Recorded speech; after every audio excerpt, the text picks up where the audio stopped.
nervous, and he said it in the courtroom. He had asked to go to the bathroom. He was like, "Excuse me, judge, I'm a little bit nervous." In a shocking turn of events at the start of the trial, what seemed like an innocent request from Diddy to step out because he felt anxious and needed to use the restroom quickly spiraled into total courtroom chaos. Whispers immediately spread that Diddy might have done something suspicious during his short absence. The judge, who had been calm and composed until that moment, suddenly lost control.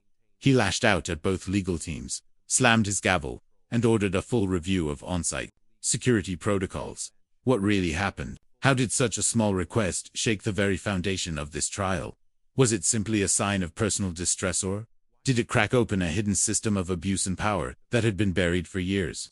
From the very first days of the trial, the courtroom was charged with a tense, heavy atmosphere, carrying enormous symbolic weight. The gallery was packed with reporters from major outlets like CNN, The New York Times, and Rolling Stone. At Diddy's side stood a powerhouse legal team, including Mark Agnifilo, Tenny Garagos, and Brian Steele attorneys, known for handling high federal cases. But despite this formidable defense, tensions kept rising, especially after what seemed like a trivial moment, Diddy asking to use the restroom during jury selection. That morning, Diddy, already visibly nervous, his hands trembling, bowed his head and quietly addressed the judge. "Excuse me, Your Honor, I'm feeling anxious. May I step outside for a moment?" Judge Subramanian, calm and composed at the time, granted the request. Diddy left the courtroom for just a few minutes. But the moment he returned, the energy in the room changed. Whispers rippled through the gallery. Security officers exchanged uneasy glances. Rumors spread like wildfire. Had Diddy used his absence to contact someone? Destroy digital evidence? Take illegal substances? These whispers, though unconfirmed, were enough to make the judge lose patience. He stood, slammed his gavel, and brought proceedings to a halt. "We will not allow this trial to be manipulated by suspicious behavior," he declared, pointing straight at Diddy's defense team. The judge immediately ordered a full security review of Diddy's exit, demanding surveillance footage within 30 minutes. The room fell into a tense silence, the atmosphere tightening like a noose. The prosecution quickly requested strict limits on Diddy's ability to leave the courtroom, except for certified medical reasons. The defense pushed back, arguing such restrictions violated Diddy's basic rights and could unfairly influence the jury. A heated debate erupted. The pressure in the room climbed. Judge Subramanian cut through the noise, his voice sharp and firm. "I will not let this courtroom turn into a farce. If you're not taking this seriously, leave now." What had begun as a minor bathroom break had become a psychological flashpoint in a trial already under intense pressure. It highlighted a harsh truth. In high-stakes trials involving fame, wealth, and power, even the smallest detail can ignite a full-blown crisis. Legal experts pointed out that Judge Subramanian's harsh response wasn't simply an emotional outburst. It was the result of immense pressure. The judge was responsible for safeguarding the fairness of the trial, protecting the reputation of the federal judiciary, and stopping any defense tactics meant to delay or manipulate the process. In a case where the defendant isn't just a man, but a cultural icon spanning 3 decades, that responsibility weighs even heavier. Some media analysts noted that the incident made Diddy seem more human. Once seen as a cold, untouchable mogul, he now appeared as a nervous man, asking permission to do the most basic human thing. But others weren't convinced. They argued it was a calculated move, a performance designed to soften his image, stir controversy in the courtroom, and potentially lay the groundwork for an appeal. These are tactics seen before in major trials, involving figures like Harvey Weinstein and Ghislaine Maxwell. The incident revealed a deeper reality. In politically, psychologically, and socially charged trials, every move, even a restroom break, tipped the scales of justice or erode public trust in the system. The contrast couldn't be starker. In the American entertainment industry, few names carry as much weight as Diddy. Also known as Sean Puff Daddy Combs, he embodied the classic rags to riches story. Rising from the streets of Harlem, New York, with nothing but ambition, built an empire spanning music, fashion, liquor, and media. Bad Boy Records, Sean John, Revolt TV, all once symbols of black power and unstoppable ambition. In 2017, Forbes estimated his net worth at $820 million. Just a few years later, he became a billionaire. But in the 2025 courtroom, that image was a distant memory. When Diddy walked into court in early May, he was barely recognizable. The confident man seen on red carpets and at the Met Gala was gone. Reporters described him as gaunt, with sunken eyes, graying hair, and a hollow, worn-out face broken by time and incarceration. The moment he nervously asked the judge for permission to leave because of anxiety, the public saw the dramatic shift in power. The man who once controlled everything now had to ask for the most basic human need. Gone were the six-figure designer suits, the smug attitude, and the expensive drinks. In hand, in their place a plain, dark suit, modestly buttoned, and a haunted expression locked on a laptop screen. His only shield in a brutal legal battlefield filled with towering stacks of documents. Gene Deal, a former bodyguard turned witness, didn't mince words. If he thinks he's going to slip through the hands of the feds, he's out of his mind. Her statement echoed a growing public belief. This time, Diddy can't buy or talk his way out. Sociologists say this stark contrast reflects the Harvey Weinstein effect, the fall of entertainment giants facing serious allegations of abuse and misconduct. Looking at Diddy now is like watching the collapse of a hidden power structure that thrived for decades on silence, complicity, and fear. But once the spotlight shines, even the most powerful are exposed. Interestingly, despite the crushing accusations, Diddy wasn't entirely defeated in court. He stayed alert, at least legally. Journalists from The Breakfast Club and Rolling Stone reported how he brought boxes of documents, closely monitored jury selection, took notes on jurors, and conferred frequently with attorney Brian Steele. In a trial where every detail could determine his fate, Diddy's quiet focus showed he was still fighting, though weakly, for his freedom. But that focus only reinforced the image of a fallen king. The man who once had Hollywood begging for invitations to his parties was now under the watchful eyes of a jury, monitored like a potential criminal, denied bail despite offering an unprecedented $50 million. Diddy, once the master of controlling artists under Bad Boy Records and his carefully crafted public image, now couldn't control his own breathing without the court's permission. Legal analyst Jennifer Rogers, a former federal prosecutor, explained that Diddy's downfall shows how complicated these cases become when public figures are involved. The court isn't trying a symbol, they're trying a person, she explained. And that person is being stripped of every layer of manufactured power. Diddy's trembling in court sparked mixed reactions. Some saw it as remorse, a man finally facing the consequences of unchecked privilege, but most believed it was another performance, a calculated emotional play to sway the jury. The public hadn't forgotten that, just a year earlier, Diddy appeared in videos condemning violence with righteous overtones, while facing decades of accusations about abuse, manipulation, and coercion of women. This trial isn't just a battle between justice and power. It's also a test of how the public confronts truth. Diddy's carefully curated image, from inspirational speeches and donations to Howard University to flashy campaigns celebrating black excellences, now crumbling under the harsh glare of the courtroom. As witnesses testify, damning footage rolls, and dark details emerge. What was once whispered behind closed doors in the industry is finally spoken aloud. A former colleague summed it up with a cutting tweet. "We used to think Diddy was untouchable. But now, seeing him asked to use the bathroom like a third grader, I get it. All power is temporary." That wasn't just sarcasm, it was a brutal reminder of how completely the balance of power can shift.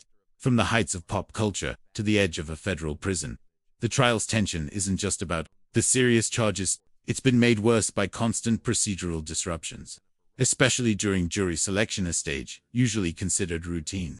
But now, a minefield forcing Judge Erin Subramanian to repeatedly abandon his usual calm and speak with sharp authority.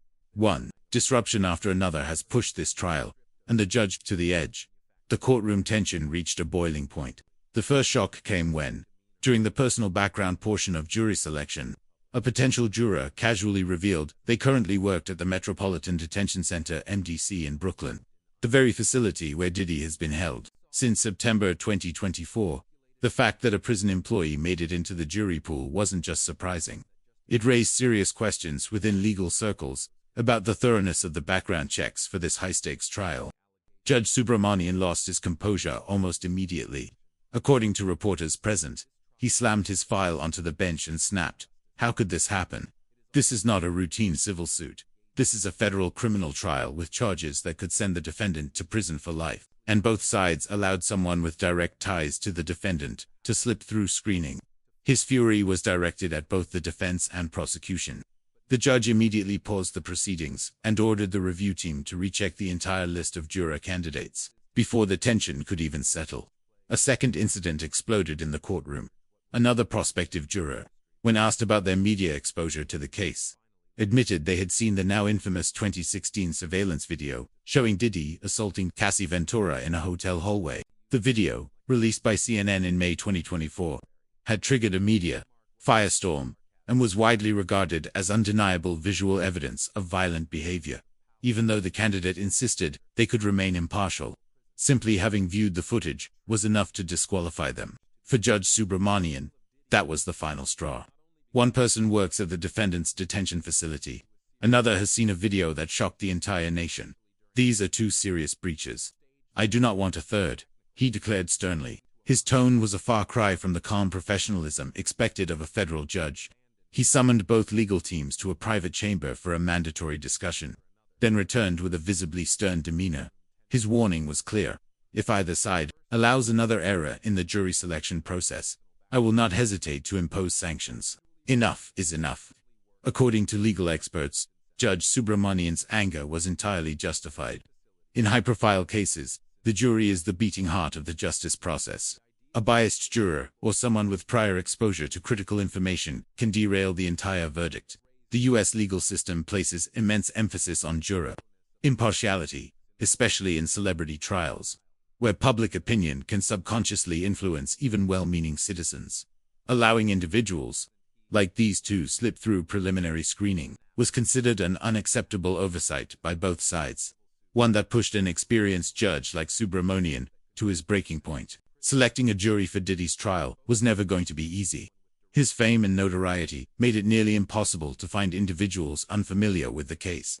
The prosecution and defense had to screen over 500 candidates just to narrow the list to 43 considered qualified for preliminary review. From there, only 12 would be selected as official jurors. With 6 alternates, the process stretched over several days, marred by fierce disputes and glaring missteps. Another factor fueling the judge's frustration was the risk of derailing the trial's timeline. He repeatedly emphasized that this case must proceed on schedule, not spiral into a 16-episode Netflix documentary.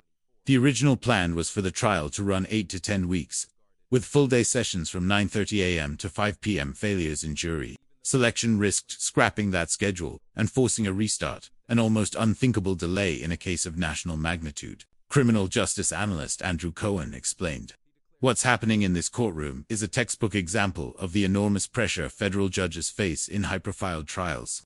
They're not just refereeing legal arguments, they're also managing the weight of media scrutiny, public emotion, and political strategy surrounding the case." During this volatile period, Diddy's lawyers submitted several motions, widely viewed as stalling tactics, including a request to delay the trial for 60 days to review newly disclosed prosecution documents. Judge Subramanian shut it down immediately. "We're not going to waste the court's time because one side isn't prepared. This schedule was set back in April. I will not alter it." Tensions escalated further when Diddy's legal team filed a motion to block the public release of portions of the 2016 surveillance video prior to its official courtroom presentation, arguing it would prejudice the jury. The judge rejected that, too. Public trials are a bedrock principle of the federal judiciary, unless it causes direct harm to the rights of those involved, Subramanian stated. Once again, he held firm. All these stressors, compounded by intense international media attention, pushed Subramanian to the breaking point, where every decision was dissected and every emotional response magnified by headlines. In an era where a single tweet can ignite a digital witch hunt, federal judges must contend not only with those inside the courtroom, but also with a public demanding justice, sometimes without evidence. That's the heart of it. Judge Subramanian isn't just fighting for order, he's fighting to keep the wheels of justice turning. Amid a storm of distractions and potential traps, his fury wasn't simply about a few unqualified jurors. It was about the terrifying truth that one small slip could fracture the entire trial, and along with it, public faith in the legal system. The weight of the allegations if Judge Subramanian's visible frustration revealed the immense tension straining the justice system. The deeper cause lies in the sheer scope of the allegations looming over Diddy. These charges aren't merely severe, they're systematic, long-running, and touch every corner of his public and private life. What Diddy faces has moved far beyond personal scandal. Prosecutors allege a well-orchestrated operation more akin to a criminal enterprise, than a fallen celebrity's mistakes. Specifically, Diddy is accused of operating an organized criminal network involving sexual coercion, human trafficking, assault, drug use, and witness intimidation. According to the indictment, these weren't isolated incidents. Prosecutors allege a years-long, coordinated effort with designated roles, concealed procedures, and even complicity, voluntary or coerced, from individuals within his business empire and private circle. At the center of the allegations is the claim that Diddy leveraged his immense power and wealth to lure, control, and manipulate numerous women, including minors, into exploitative, possessive relationships. According to witness testimonies, these women weren't simply romantic partners. They were treated as property within a private world Diddy controlled, where their autonomy was stripped away, and they were forced into sexually explicit gatherings, mockingly referred to as freak. These events allegedly involved group sex, sometimes with strangers, often directed or observed by Diddy himself. The accusations go further still. Diddy is not only charged with the physical assault of former partner Cassie Ventura, but also with using threats and blackmail to ensure silence. Several victims testified that Diddy filmed their encounters, then threatened to release the footage if they spoke out or tried to leave. In some cases, their entire lives were controlled, from clothing and housing to financial dependence. What has been described amounts to a prolonged regime of psychological and physical domination, led by a man once seen as untouchable. What makes these allegations especially damning is how consistently the testimonies aligned with evidence recovered. During FBI raids on Diddy's homes in Miami and Los Angeles, the public was stunned when investigators discovered a large cache of lubricants, sex toys, and encrypted digital materials. Witnesses claimed these weren't random artifacts, but clear evidence that the freak-offs were meticulously organized, complete with guest lists, coordinators, and hand-picked participants. From the outside, many once viewed Diddy as just another flamboyant artist living a wild lifestyle, hardly unusual in the entertainment world.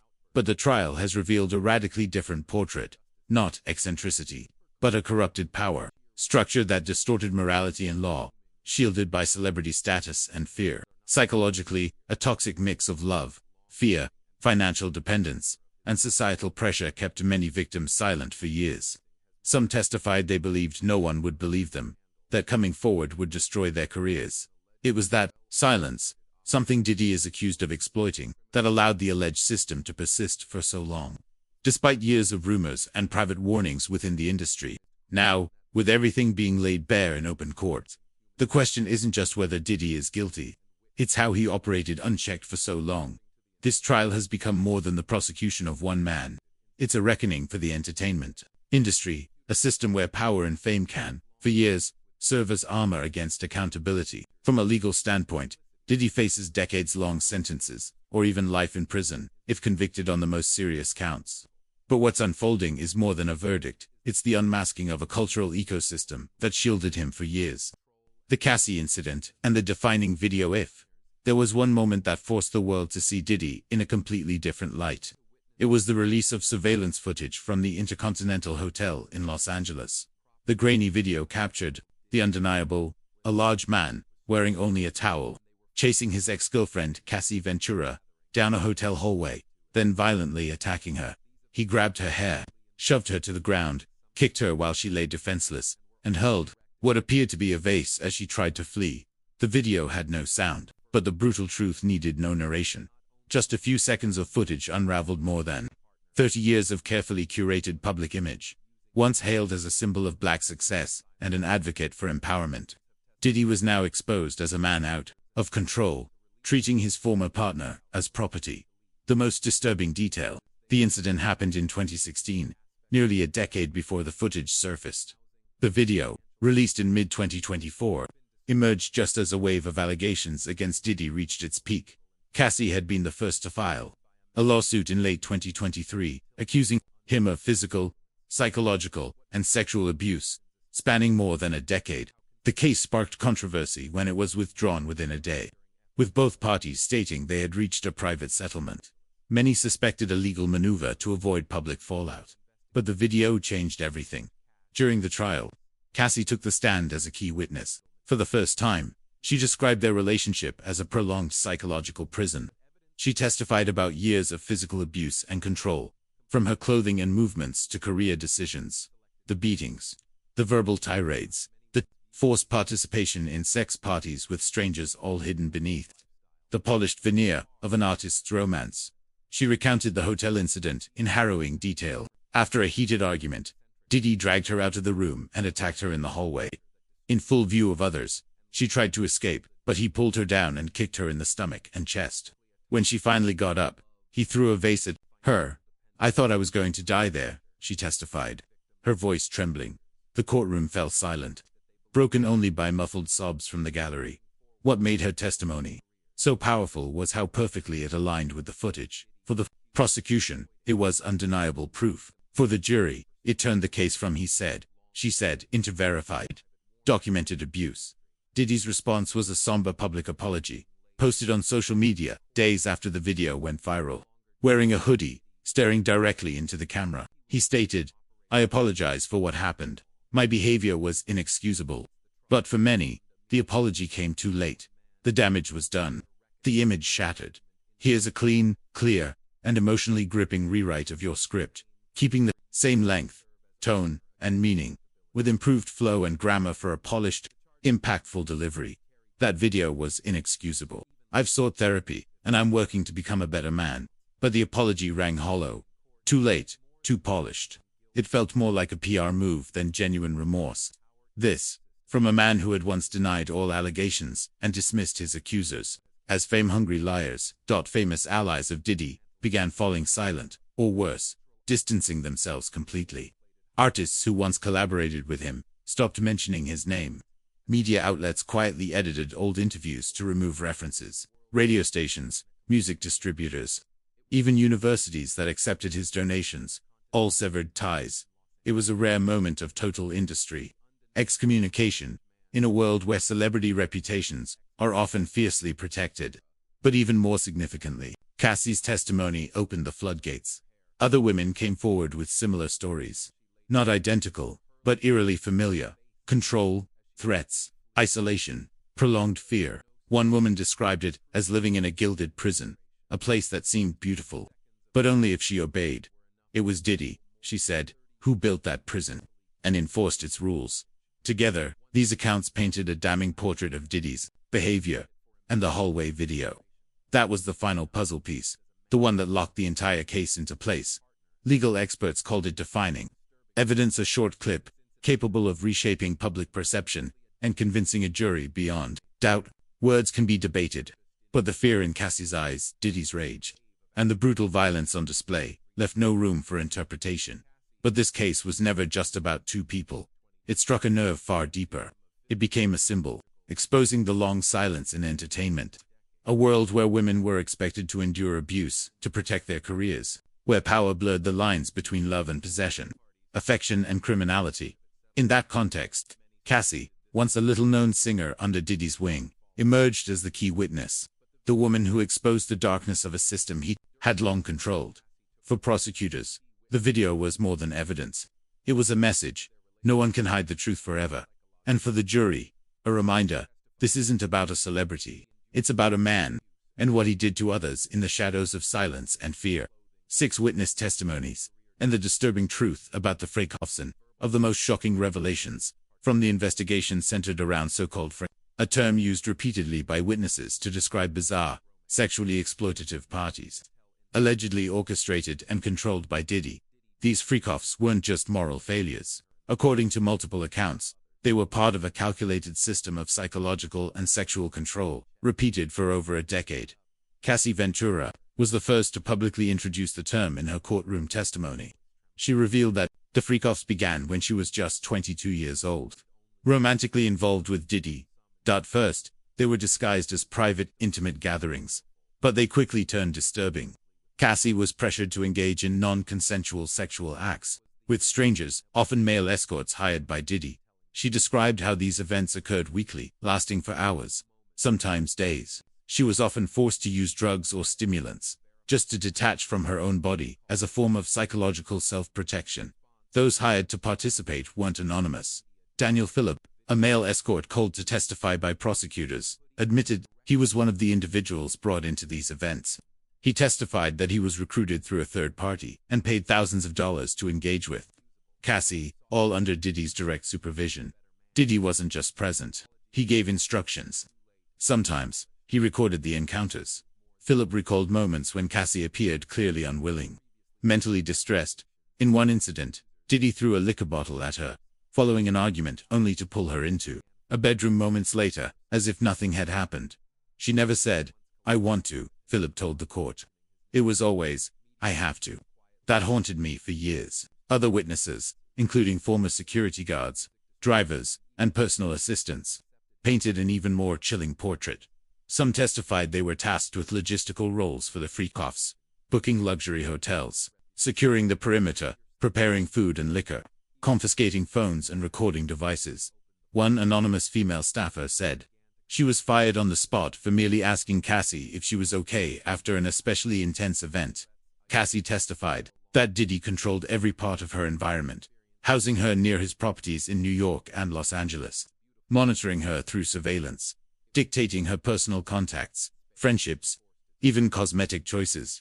He decided how she styled her hair. He demanded her nails always be white or French. Even leaving the premises for a few hours required his explicit permission. These seemingly small rules were part of a larger psychological matrix of dominance, where Cassie was no longer an autonomous person, but a curated image, molded and used. Psychologists specializing in abuse survivors described it as textbook coercive control. Abuse rarely starts with violence, but with subtle intrusions into identity.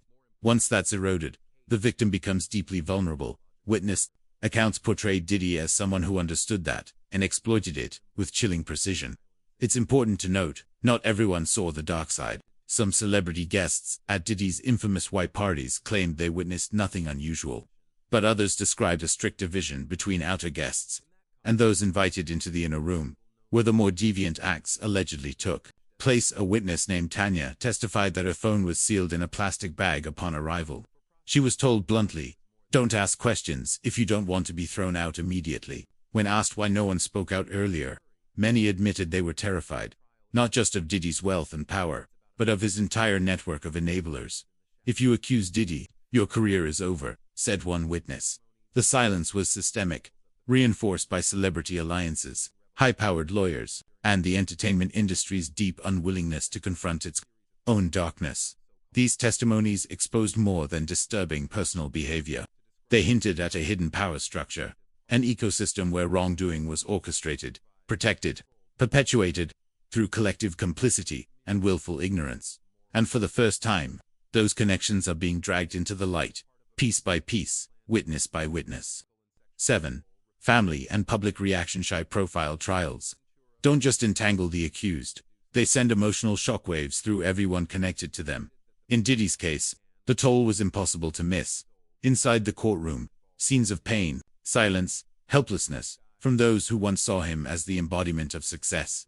His 3 daughters, including twins Delilah and Jessie, were present during the trial's early days, visibly tense and anxious. When witness Daniel Phillip began testifying in graphic detail about the freak-offs, one of the young women broke down, hand covering her face. She left the room, trying to hold back tears, though she returned shortly after. She left again when testimony shifted to explicit sexual content. A source later confirmed they had requested to be excused from attending sessions involving similarly distressing material. In one early session, Diddy turned to his daughters and formed a heart shape with his hands. The gesture struck many as tragically ironic, not for its tenderness, but for its stark contrast to the cruel, violent acts he stood accused of. It was the image of a father, clinging to the last fragments of a shattered family. Amid a legal inferno, Diddy's mother was also present when Cassie Ventura took the stand, as her son was accused of beating, controlling, and threatening the woman he lived with for years. She sat silently, clutching a small handkerchief. When Cassie entered, Diddy watched her, but she didn't return his gaze. Instead, she smiled calmly at the prosecutors before taking the stand. A quiet, powerful moment. A reckoning between past and present. The public reaction was a tidal wave. Initially, when allegations emerged, skepticism ran high. Many dismissed it as another attempt to extort a celebrity. But after the hotel hallway video was released, public sympathy for Diddy evaporated. Social media exploded with anger, disappointment, Heartbreak. Artists, once close to Diddy, either distanced themselves or fell silent. Some, like 50 Cent, openly mocked him, using his downfall as fuel to promote their own projects. Comedian Cat Williams, who had warned in early 2024 that Diddy had secrets no one dares to say aloud, was hailed as prophetic. But the most striking response came from the industry itself. Radio stations scrubbed his name from playlists. Media companies, brands, universities that had accepted his donations, all issued statements, cutting ties. No one wanted to be associated with a man who had gone from cultural icon to a symbol of manipulation and abuse. Diddy had once been celebrated as a figure of black excellence, a success story in a world dominated by white power structures. But now, he was rejected by the very community that once embraced him, not for failing at business, but for failing at the most fundamental currency of all, morality and trust. If you believe this video exposes the terrifying truths hidden behind the glitz and glamour of the entertainment world, don't forget to like, share, and subscribe for more shocking courtroom stories. What do you think about the judge's reaction and Diddy's future? Drop your thoughts in the comments below. We'll see you in the next one.